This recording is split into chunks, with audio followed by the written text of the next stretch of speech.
please unmute yourself.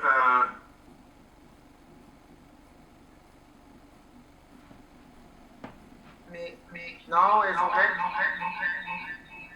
Thank you.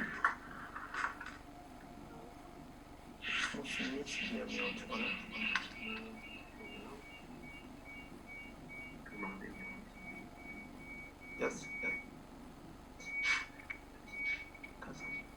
Yes. Okay. Okay. Okay, so you can hear me.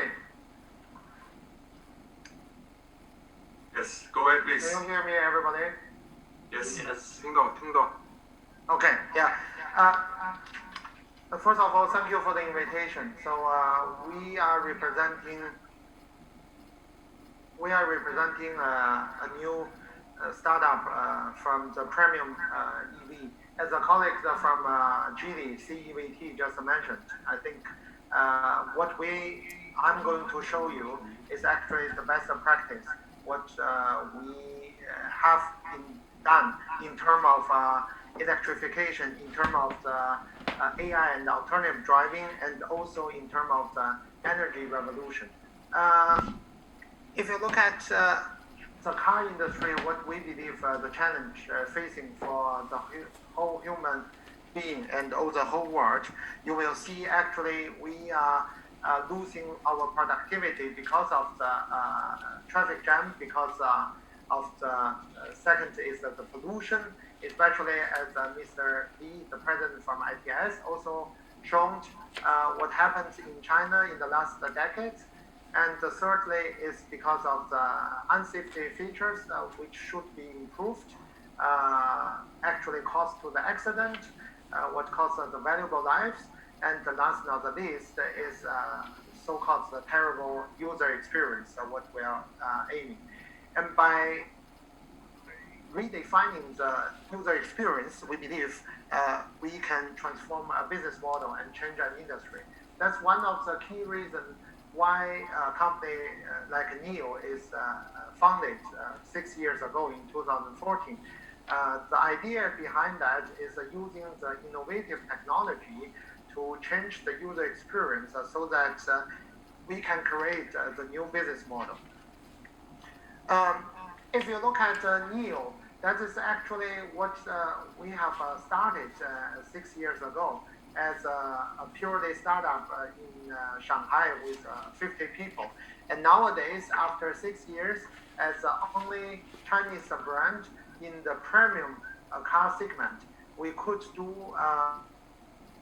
actually the first small success. As you can see, we started globally, worldwide, with our location in China, all over China, and we have also our autonomous driving and design center in San Jose, in the Silicon Valley, and in Europe, we are operating from 2 locations in Munich as a global automotive design headquarters, and also in England, in Oxford, as a performance engineering center. And we could develop within the short period, as you can see, in 2015, we participated in the Formula E as the first Chinese team, and luckily we even won the annual championship. And in 2016, we launched the supercar called NIO EP9, which made a record worldwide, the fastest electrical car until middle of last year, and that was 6 minutes 45 seconds for a journey of 21 kilometers. And following that, from 2017, we launched each year the premium electrical car. You can see here is ES8, ES6, and EC6. In fact, in all the vehicles, we practiced what the expert just also shared with us.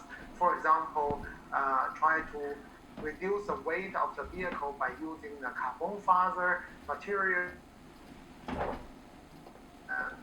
create quite a bit cutting-edge technology to have a less CO2 emission for the environment. So about the AI technology, I want to share is NIO is the first company introduced the global first AI voice control assistant into the car. So we call it Nomi. It's voice controllable and also with deep learning and clouds connected. So the Nomi is a human being accompanyship in your car with deep learning capabilities. And the next is actually one of the USP, what NIO as one of the pioneer, I think for the colleagues living and working in China, you probably know. So especially what I want to introduce is in the middle is a battery swap station. What is unique in the whole world currently as a passenger vehicle producer. And the battery swap station is basically offer all the user within 3 minutes to change the battery pack, so that first of all the user will feel the convenience using and having the electrical cars first of all, and secondly the battery swap station gives also the possibility in the future to upgrade the battery pack what they got. And besides the battery swap station, NIO introduced also the whole ecosystem alongside the power charging with the purpose, first of all, to reduce the inconvenience of the user who will use the electrical vehicle, so that we can convince more customers to switch from the combustion engine to the electrical vehicles. And the other thing, as you can see on the right hand of the picture, is our power mobile. It's a kind of a power bank on the wheels. So basically, I give the user 10 minutes charging so that they can get another 100 kilometer range for the next charging possibility. And this summer, I think this is one of my focus today, is talking about what we have introduced, a new business model. We call it BaaS, B-A-A-S, a battery as a service. With a battery as a service, we give the opportunity to our user that they can choose without purchasing the battery pack at the moment to purchase the vehicle. And what will happen, or what would be the benefit for the environment and also for the CO2 emission is actually, first of all, the user get the opportunity to upgrade their battery pack as a different user scenario, as a colleague Michael just showed us. So it's a really demand on needs, right? And secondly, with that BaaS, we can get a better systematic solution to the battery degradation. That means at the end of the life cycle, we're gonna use the battery for the energy storage or the battery second use, which can definitely lead to the CO2 emission overall in the value chain. And thirdly, the benefit, it will be more on the user side to increase the residual value of the battery, because currently having an electrical vehicle, one of the biggest concern of the user is still thinking about the losing residual value of the vehicle. By separate the ownership of the battery pack from the vehicle, it gives everybody, in fact, a higher residual value and a good reason why they should choose electrical vehicle. And last not the least is what we discussed. So we can use a battery pack as an energy storage element, which can provide the power and the electricity back to the grid, which can be used during the different peak and low period. So in simple words, with a NIO BaaS, in combination with a battery swap station, our user can charge the battery, can swap the battery, but also can upgrade the battery. So if since end of August, we launched the BaaS, we received a very positive response on the Chinese customer side, and we believe there will be a higher market potential in the best market. And if you look at what NIO in the short period they have achieved together with the user, here shows actually our user gone through already over 344 cities in China. Bearing in mind, NIO is a small and new car maker in the Chinese market compared to my previous speaker, Michael, representing the company Geely. But even though with about 50,000 users and the car park in China, we have achieved the first 1 billion kilometer with our users, which means actually we saved about over 500 million of RMB compared to using combustion engine only from the 50,000 user of NIO. And we also saved over 66,000 tons of carbon emissions reduced compared to combustion engine. It represents about 200,000 square meter forest. So with all that, we believe electrification with smart features in the car and also with a battery as a service, we really can help overall in the carbon emission reduction. So with that, I will close my short speech today. Actually, NIO representing a new BEV car maker in the premium segment over the world. And we believe if we all switch to the electrical vehicle all through the world, we can reduce 35 to 50% the carbon emission in the next 30 years. So hopefully that encourage more players coming into the playground, and we hope also there's some more Chinese player coming through. Thank you very much. Thank you very much, Mr. Zhang. It was very impressive and very encouraging. Our next speaker is Mr. Mats Harbour of Scania. Please, Mats. 大家上午好，下午好。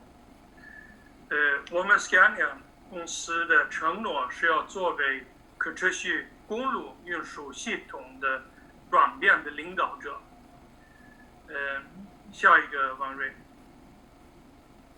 下一个，再下一个要完成这个承诺的话，回去一个。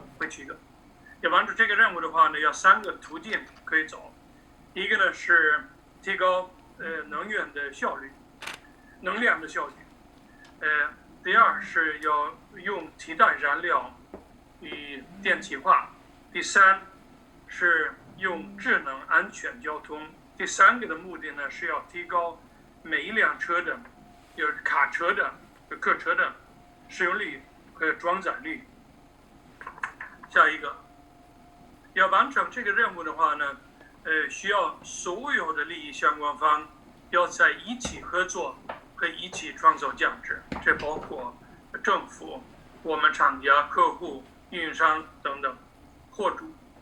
下一个，我们 Scania 公司的承诺呢，是我们的自己的排放，从我们的生产和我们的售后服务网络，要从15年到25年要减少50%。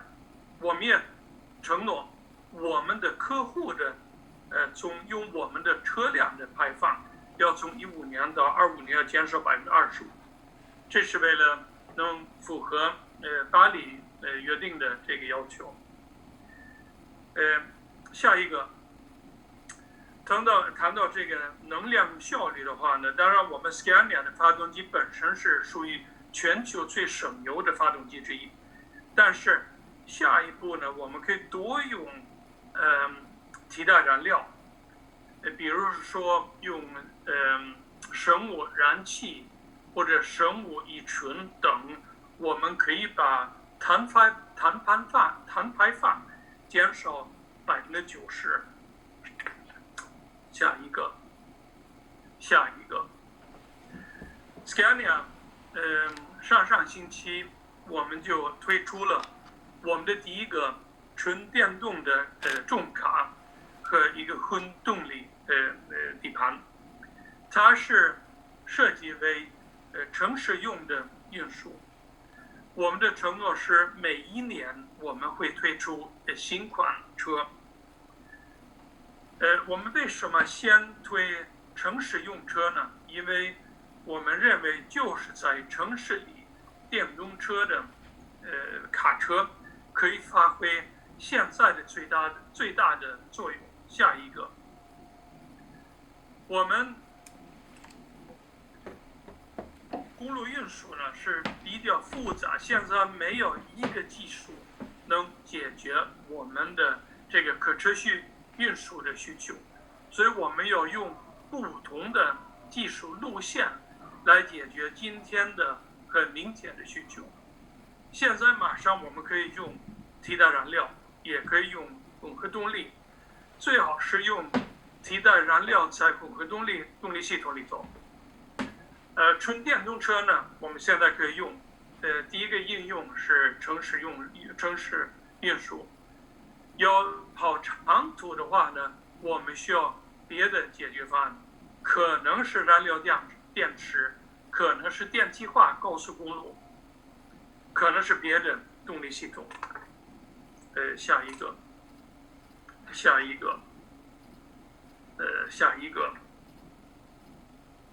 个。